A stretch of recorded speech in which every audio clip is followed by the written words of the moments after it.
Now let us see questions based upon parametric functions. See, I am just giving you one question, exercise 5.6, question number 6. X is equal to a theta minus sine theta and y is equal to a 1 plus cos theta.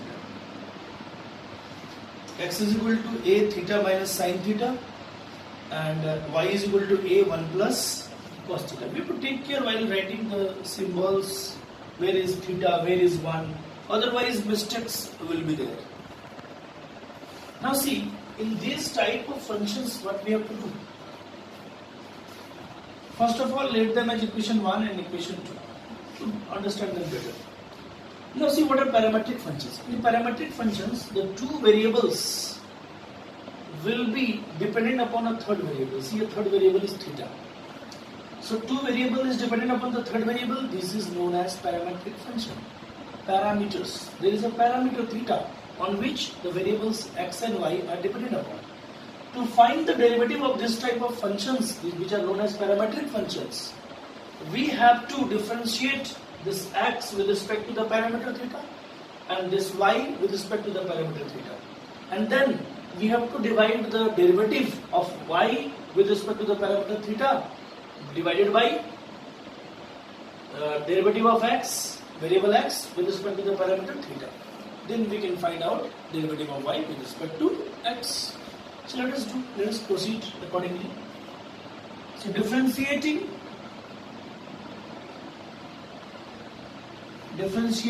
equation 1 and 2 with respect to, now it is not x, it is theta, with respect to the parameter theta. Let us differentiate. So I will have dx by d theta, that is derivative of x with respect to theta. It is equal to, a is a constant, so we can write directly differentiate this. Now theta, derivative of theta with respect to theta is 1 minus derivative of sine theta with respect to theta is cos theta. I got my result. Now derivative of y with respect to theta is a. Now derivative of 1 is 0 plus derivative of cos theta with respect to theta is minus sine theta. So I have got the result. Now let us find the final result. We will write by parametric differentiation. I want to remind you everyone, you need to write this language if you want to get full marks without reductions. If you are getting full marks, then this type of mistakes will be found by the teachers to cut your marks. So take care everyone. By parametric differentiation,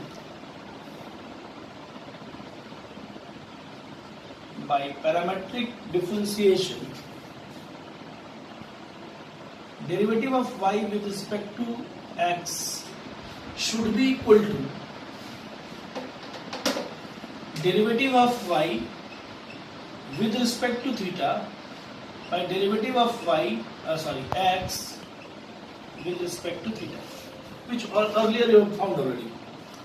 Now you can write it as derivative of y with respect to theta is minus a, keep it in bracket, minus a, then sine theta by, here it is a, 1 minus cos theta.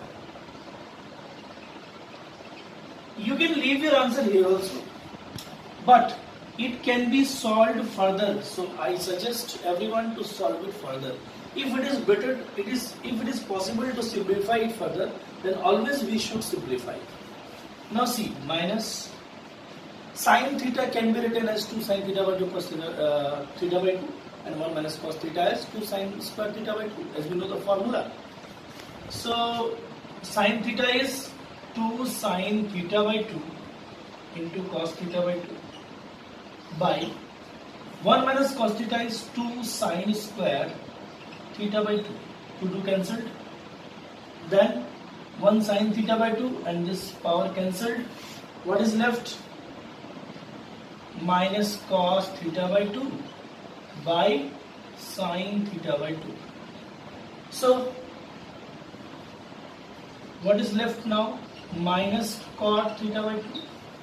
So this is minus cot theta by 2 is left.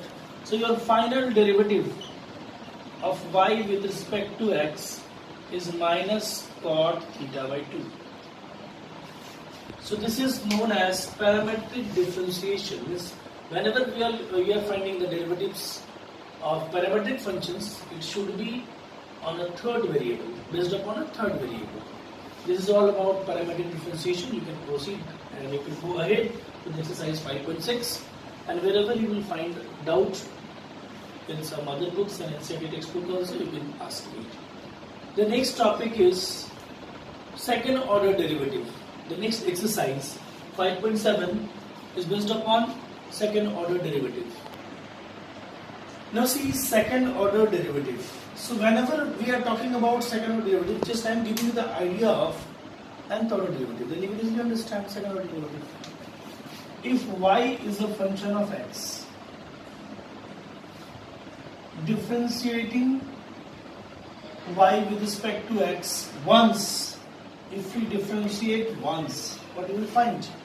We will find derivative of y with respect to x, and we can write this as f dash x, as I have shown you earlier.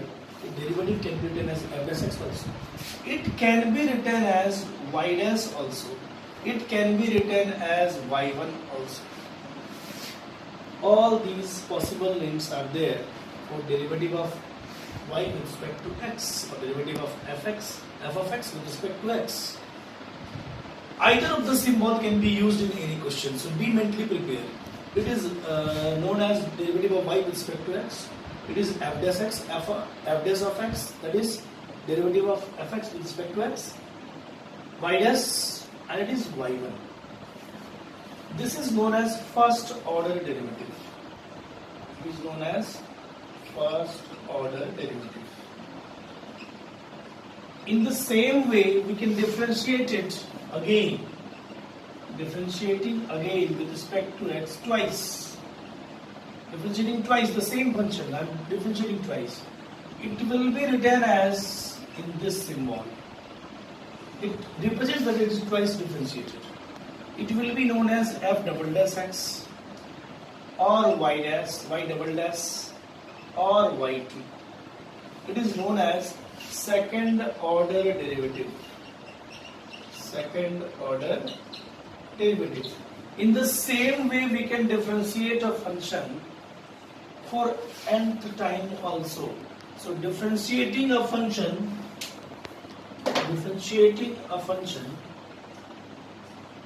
respect to x nth time,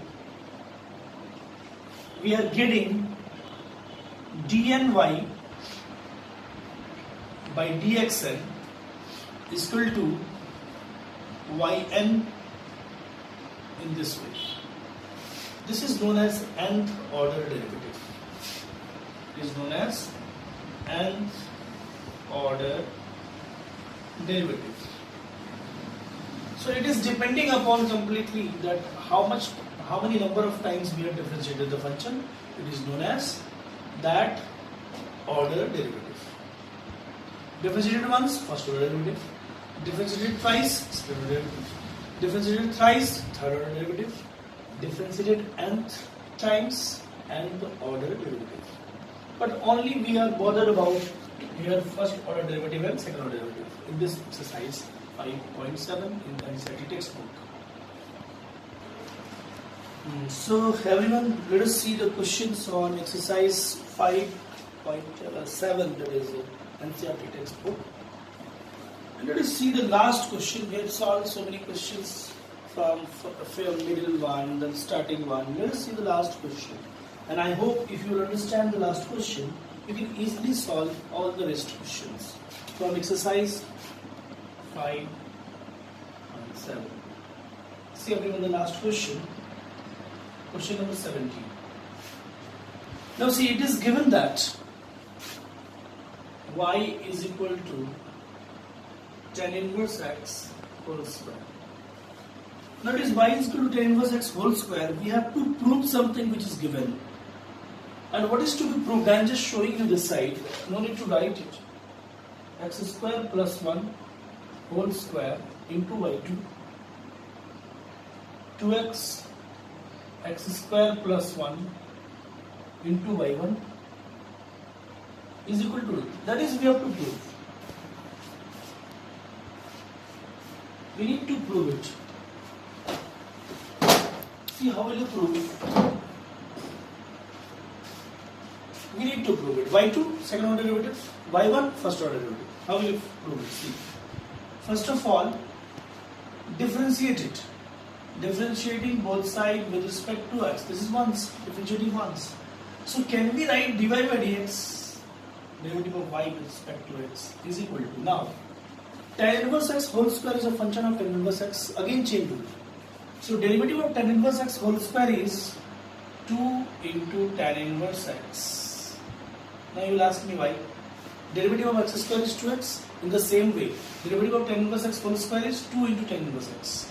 Now derivative of tan inverse x with respect to x is 1 by 1 plus x square. That is actually the use of chain rule. Tan inverse x whole square is a function of tan inverse x. That's why the derivative is this. Derivative of tan inverse x with respect to x, it is 1 by 1 plus x square. Now we can write it as y1, as I have told you earlier.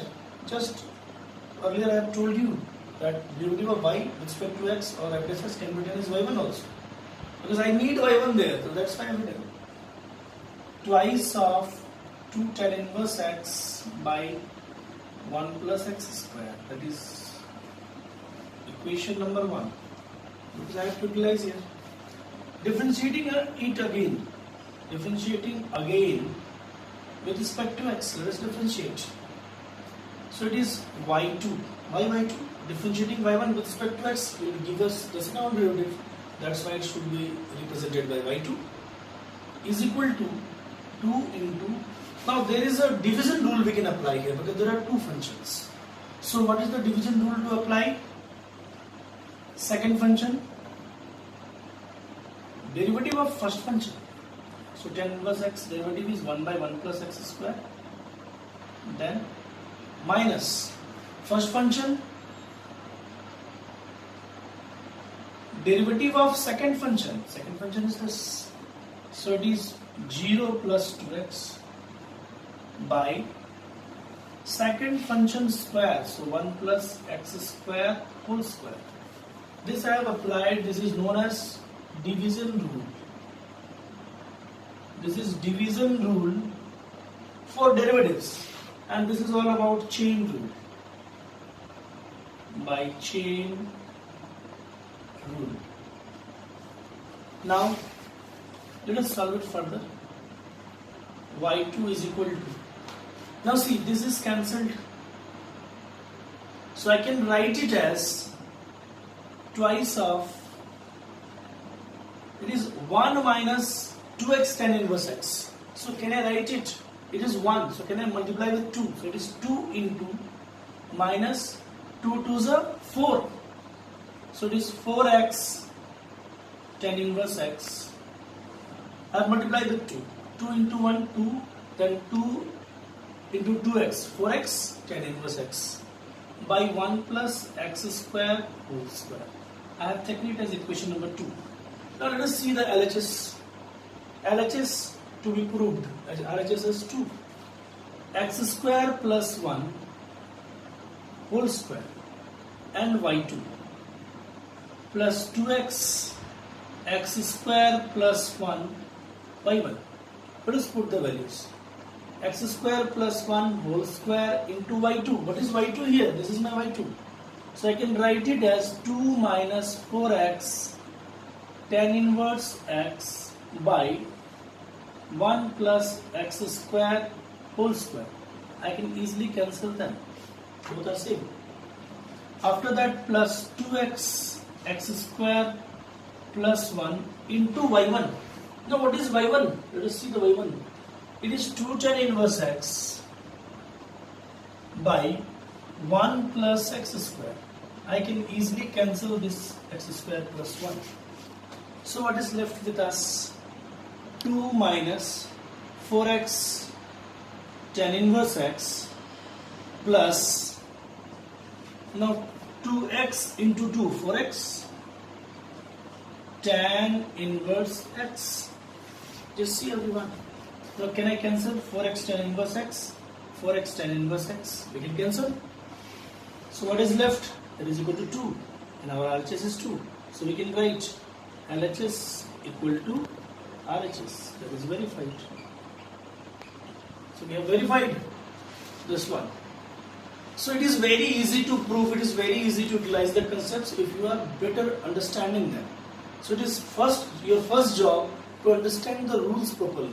Chain rule, division rule, product rule for derivatives. If logarithmic concept is used, then you have to understand it. Then you have to understand, first of all you focus more and more on chain rule. Then you can fight with derivatives, all type of questions.